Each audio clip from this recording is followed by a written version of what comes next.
Hey, business building warrior, welcome to the weekend update. If you're listening to this episode right when it came out, it's Saturday. And what we like to do on Saturdays is still work. A lot of us work 6 days and rest one. Hey, good enough for God, good enough for us. That's the way He created the whole universe, right?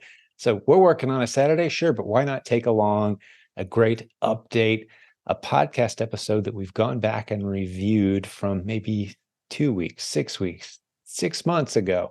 We've got hundreds of great interviews. So what we do on the weekends is we go back, we find those great episodes that maybe slipped past your radar, or some of those great insights and tips and strategies from some of the successful students, and just kind of break it down into little easily digested nuggets for your weekend update. So that's what we're going to do today.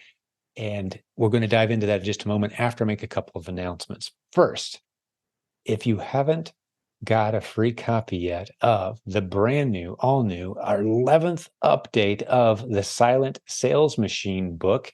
This is the book that started this podcast. It started our community, the 73,000 members of our free Facebook group, our incredible events. It all started because I sat down about 20 years ago and wrote a book over a weekend. It was actually just a PDF report at the time, and it took off.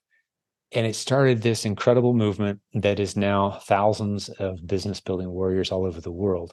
It wasn't because of anything that I did. I was just making some observations and sharing what others had taught me. I kind of compiled the information into one place with the premise of, hey, you can use the internet to grow the business of your dreams.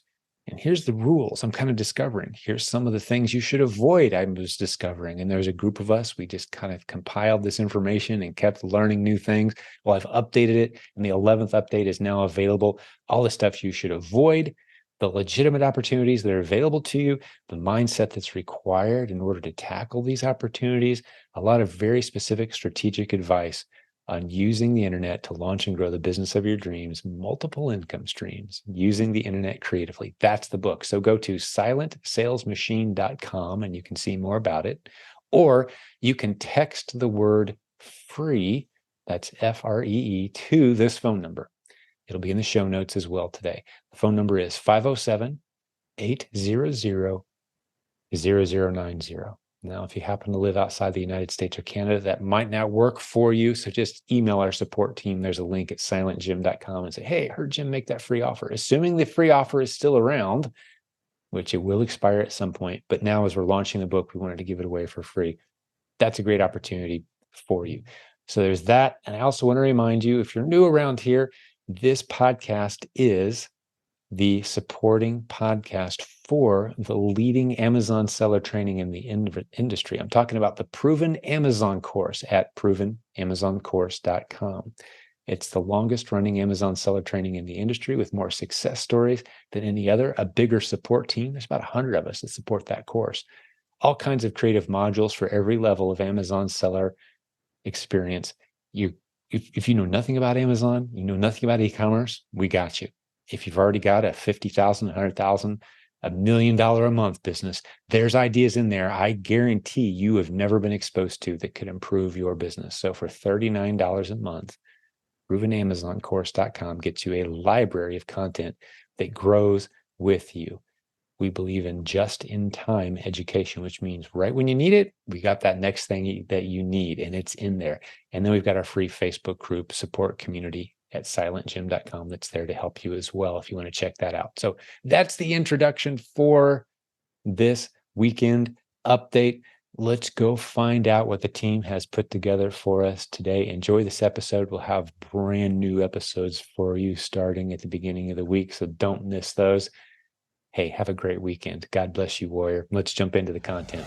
Greg, welcome to Silent Sales Machine Radio. Good to see you, man. Thanks for having me, Jim. Yeah, always good to chat with you. And we were talking all kinds of cool stuff before we hit record. Figured, hey, let's hit record and let everyone in on it. So share your story just a little bit, man, and let's get into what we got for folks today. Yeah, my name is Greg Webb. I have been selling on Amazon for 8 years now. I got my start in e-commerce, I guess you could say, all the way back in 2011, 2012, and it was all centered around trying to scrounge enough money up for a house down payment. I was selling stuff from my childhood, flipping stuff on Craigslist, eBay, local yard sales, that type of thing. Did that for several years. Really started going heavy into eBay in 2014. That was the year that the Disney movie Frozen, all the Okay. toys were out and everything. And I was selling Frozen dolls left and right on eBay in 2014. And I remember like it was yesterday. I was actually at a Halloween event at my church Yeah. in 2014, and a friend of mine came up and we were talking about e-commerce because he was already selling on Amazon, and he told me that he was like, "Dude, you should sell those dolls on Amazon." And I literally had no idea that that was a thing. And so we had a whole conversation about Amazon that night at our Halloween event.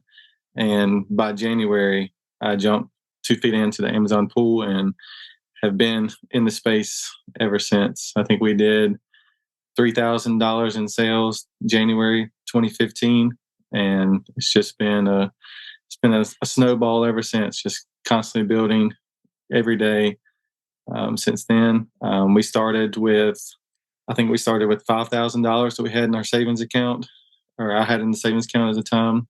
The main reason I was starting this business was I was getting married in 2015, and my wife was going to be going to grad school. She wasn't going to be working, and so we were okay at the time, but a couple hundred extra dollars a month meant the world to us. And so that was the real motivation behind everything, was to put her through grad school and just have a little bit more breathing room in our budget. And it's turned into much more. Yeah, you've got a killer business, as I'm excited to dive into and share with folks. I didn't know some of your background there. I didn't realize that you guys are still newlyweds, man. 2015. You're still figuring this thing out, man. I'll tell you, about 30 years in, I'm starting to figure this whole marriage thing out a little bit. So if you want to bounce some ideas around, let me know, buddy. But man, that's cool. That's that there's some parts of your story. As much as I thought I knew you, there's some new stuff in there. I love it. Well, so this is your full-time gig? Has it been your full-time gig as far Yes, as the primary source of income for you for since then, or? yes and no. I work full time hours on it. I make a full time income with it, but I also work full time still at the church that I mentioned earlier. Right. So I still do children's ministry there, oversee everything birth through fifth grade. Still love being plugged in there and serving in that role. And they have graciously allowed me to do this as well. And so it's been a win-win for both parties, I would say. But yeah, I spend full-time hours on both most weeks, sometimes more, sometimes less, depending on the season, Yeah, uh, sure. life of what's happening in ministry in certain times, and then what's happening with Amazon in certain times. Uh, Gotcha. Yeah, makes sense. Well, I'm assuming you're not working 80-hour weeks, are you? no, no. I mean, it varies. So I'm in the office pretty much every day for at least 4 or 5 hours. Take time out, for the kids in the evenings and everything. I do like to go out in the barn, and I still get my hands on some products and prep and everything now and then, just to get speed up some of the process of getting some shipments out and whatnot. But a lot of it, I rely on two great employees right now that handle a lot of that, and so it's a lot of coordinating with them and with VAs and whatnot to run it so that I'm free to juggle both. Yeah, I got you. So it's is it the three of you doing primarily most of the heavy lifting as far as running the business? Then how big is your team? Like you mentioned, you and a couple workers. Yeah, so that we have two part-time workers that kind of work the hours that they want. They have the freedom to do so.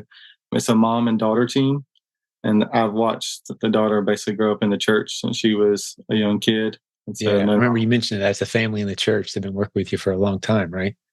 Yes, and so they have a very large detached garage at their house, and so they've graciously allowed me to basically use it as a second warehouse. But the trade off is that they get to work from home, and That's so so cool.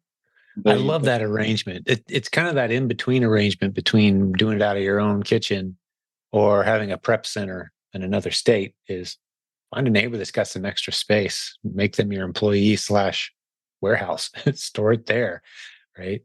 we That's a had a great well, arrangement. I have a detached garage as well, and had two. The Caroline and Jenna were two high school students. They're now college students that are working Shout out to Jenna. She was a great employee, but she's moved on to nursing and nursing school. Yeah. So they've worked here, there, combination. And like I said, a team of VAs that is sourcing online for us and stuff. Well, let's talk through some numbers, whatever you're comfortable sharing with us. And of course, as I said in the introduction today, we're going to be talking about specifically getting into Legos. We call it the bricks because we can't use Lego's trademark name on our website. So provenbrickinvesting.com is the website. It's in the show notes today, but just start leading us into that direction of why Legos, and let's start talking a little bit about that. And how does that fit it specifically into your business, and how much time have you been doing it, that sort of thing? Yeah, so in 2015, when I started, I was selling anything and everything that was profitable. I was learning a lot of the categories, learning the platform. And I remember vividly that first Q4 and just looking at all the different toy listings and seeing the insane prices they got to in peak December. And I just remember thinking to myself, I'm going to be better prepared next year. And so I started just really studying the toy market, diving into that niche, and it kind of became my niche. And I studied it all year, bought a lot of toys at really great prices when I saw certain sales or clearance, and I held a lot of them for that peak Q4 time and made really great margins. And so I decided I was going to do that again. And so we did that, repeated that in 2017, 2018, and so on. It just kind of became a thing. And so that's how toys became my main niche. That I would say that's the very, very vast majority of our sales today are still toys. Or we do venture out into health and beauty, grocery, clothing sometimes. And we've had to in the last couple of years because the toy market has changed. But that's the story behind toys. And, Lego is just the largest and the most profitable toy brand. And so we found that Lego has unique properties that other toys don't and other products don't. And when I say that, I mean that they are some of the only items in the world where the shelf life is only 18 to 24 months. And then Lego calls the word retired.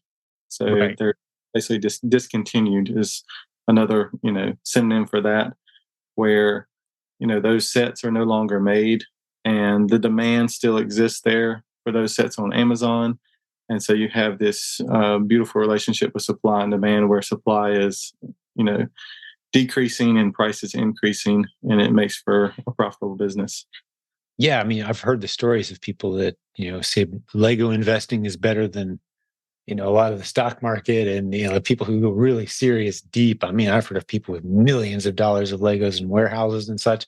It's part of Lego's strategy, really. It's created this huge third party marketplace where people are buying and holding. And sometimes they build them and, display them, and those are worth money too. And just that whole arena. But specifically for the purposes of this podcast, I'm excited about this class we're putting together that gets people into this world of buying and holding Legos for a certain period of time, and then flipping them. Which ones should you buy and hold? Which ones are a waste of time? How do you tell?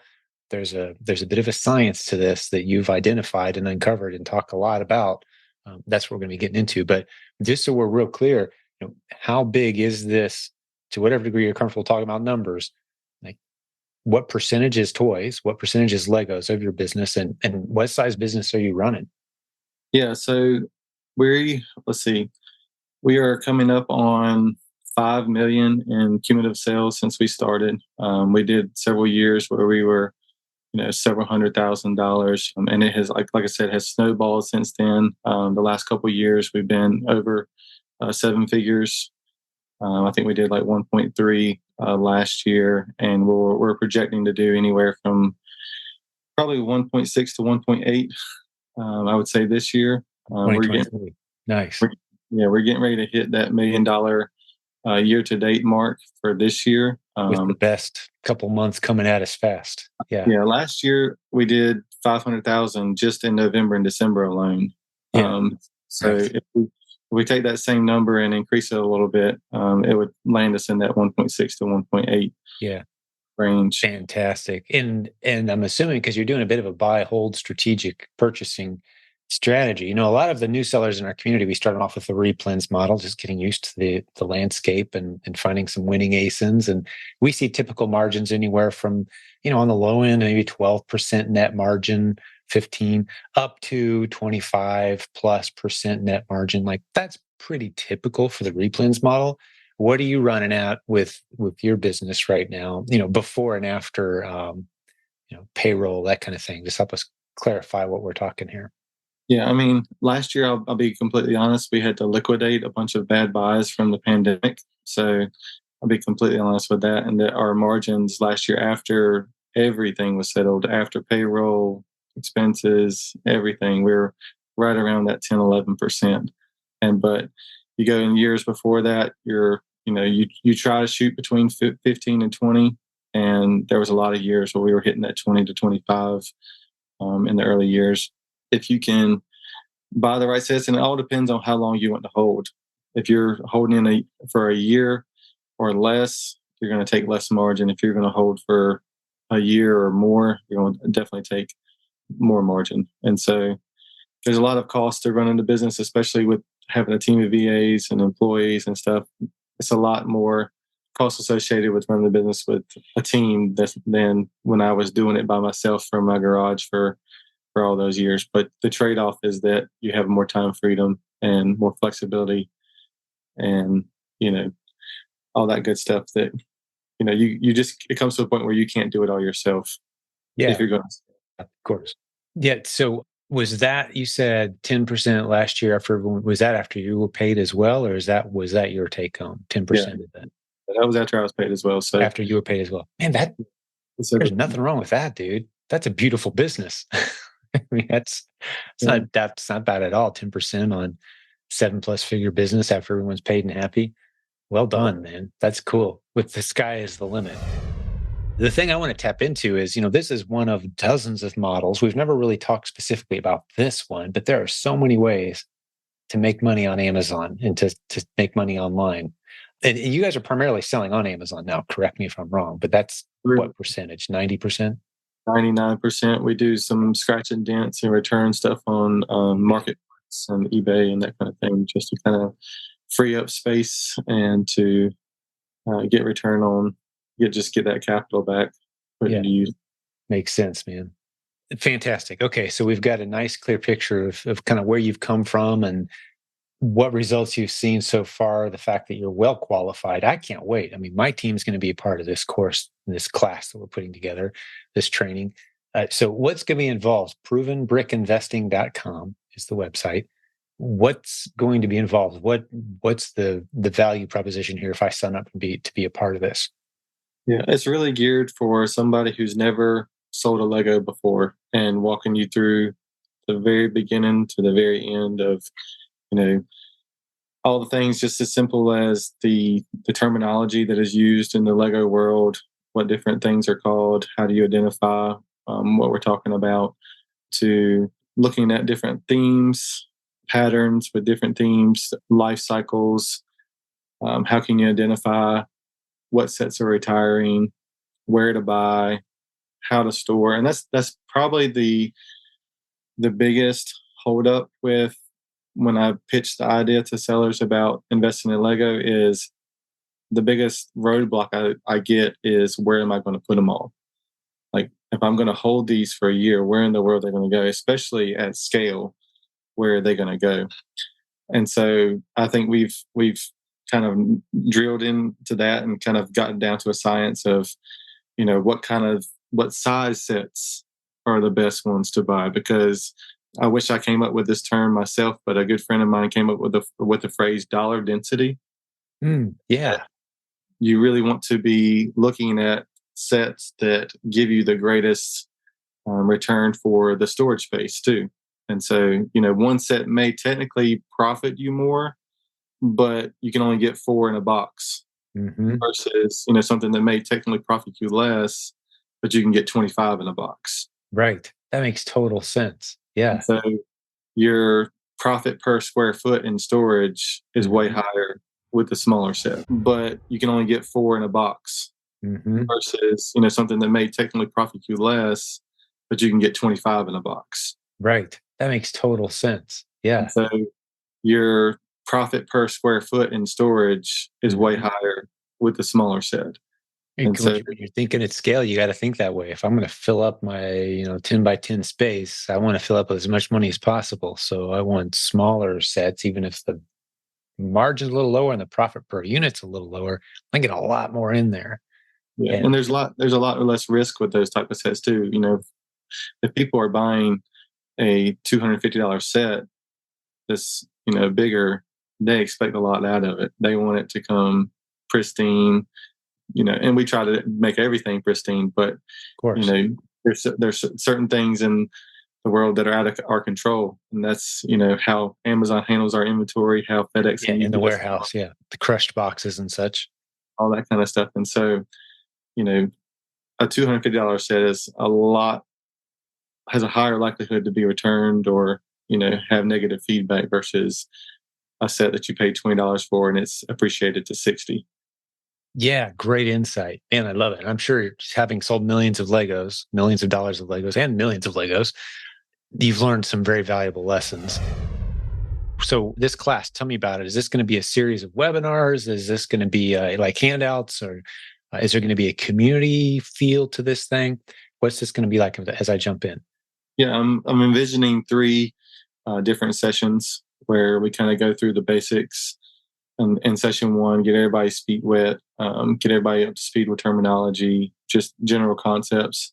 Step two is being kind of the meat of everything, and then the third step is more of that things that you probably don't ever think about, and that's where we get into the technical things of how to prep them, how to store them, thinking through those mathematical equations that will help your bottom line. Got it. How much of a science do you feel like this is at this point? Like, if I've got the training, and like, if put me in your shoes now, and you're going to go out and spend $20,000 on Legos.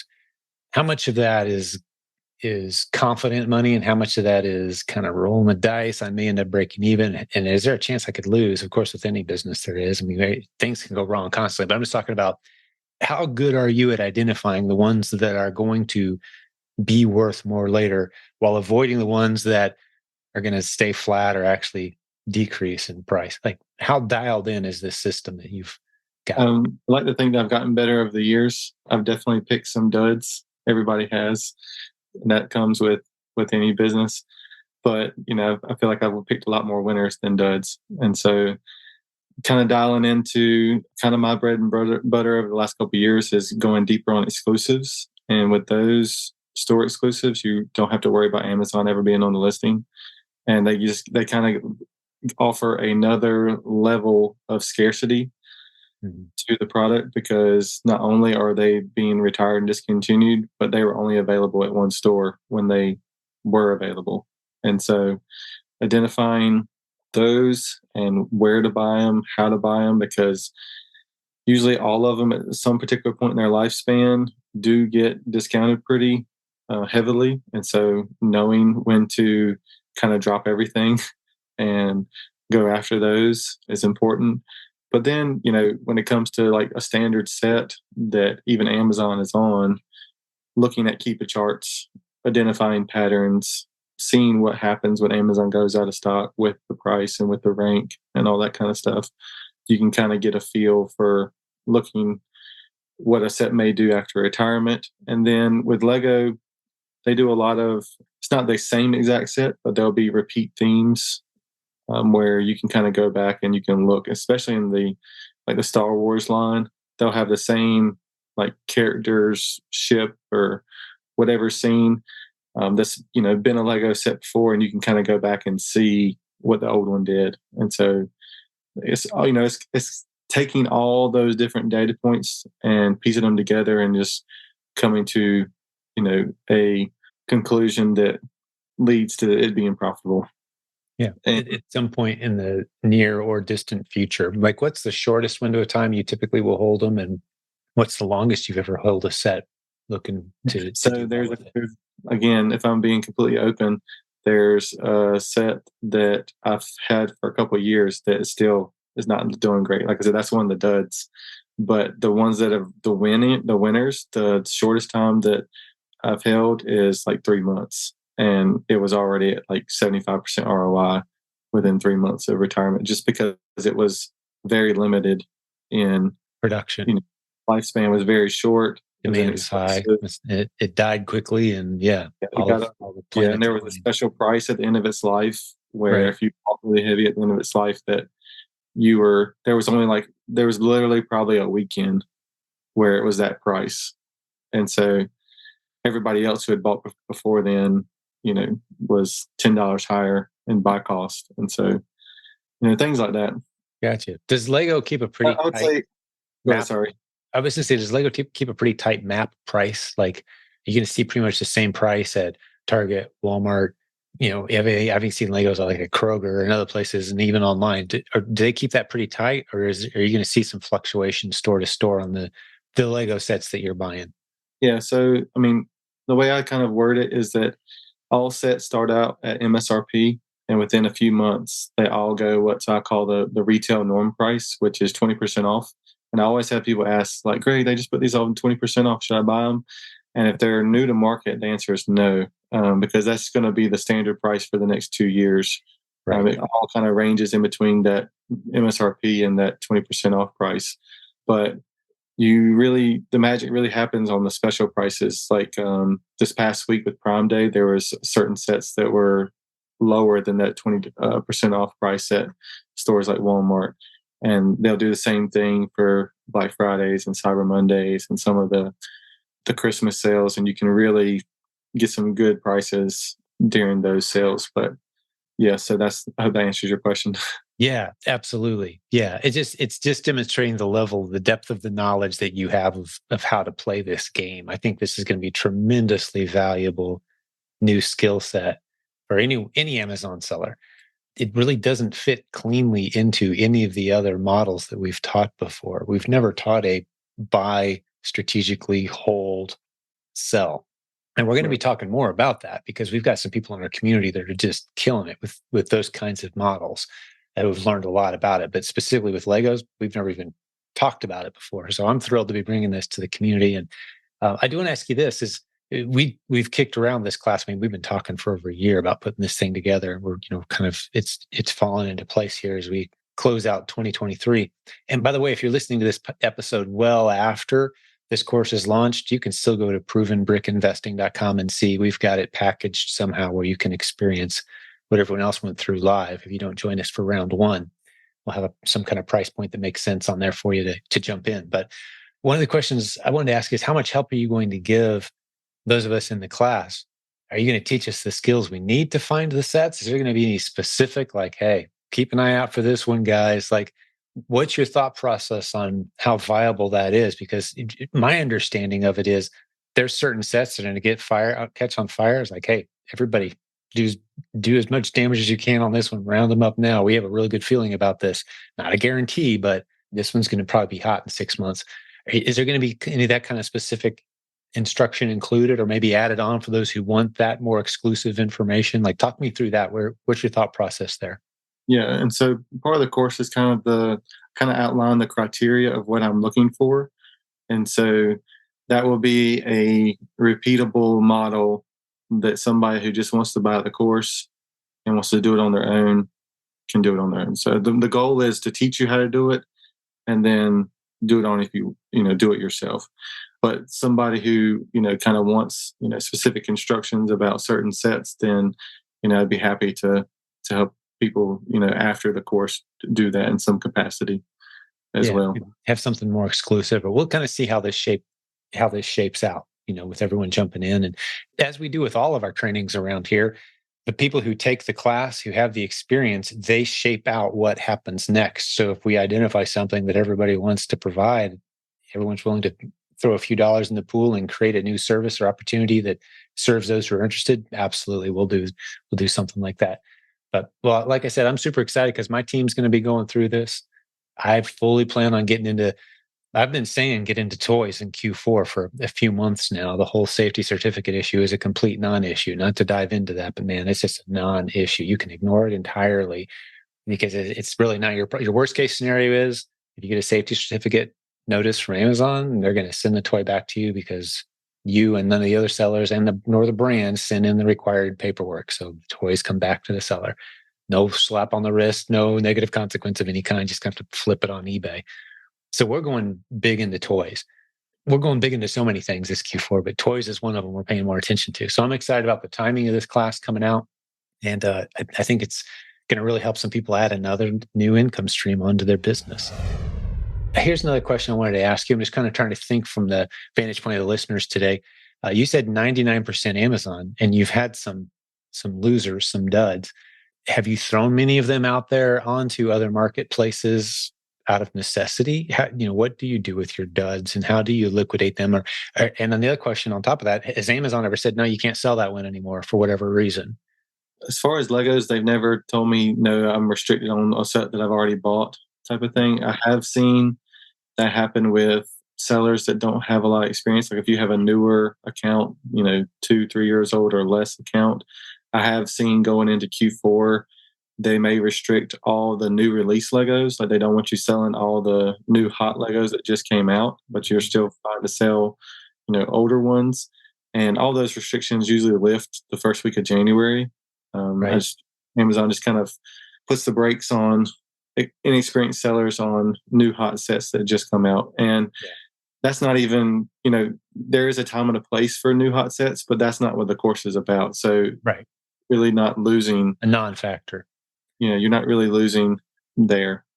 So, and as far as like the eBay thing, is that your second choice for moving? yeah, we sell on eBay. We have been dragging our feet on Walmart for over a year now. I actually have a meeting with one of their representatives tomorrow about onboarding and stuff like that. So we're finally going to jump on Walmart. Yeah. We're starting to love Walmart. I'm seeing multiple sales per day. We've been doing it a while, and it's a good way to move. Some of the replans that kind of fall flat on us, we'll throw them on Walmart and see how we do over there. And sometimes we find some great winners.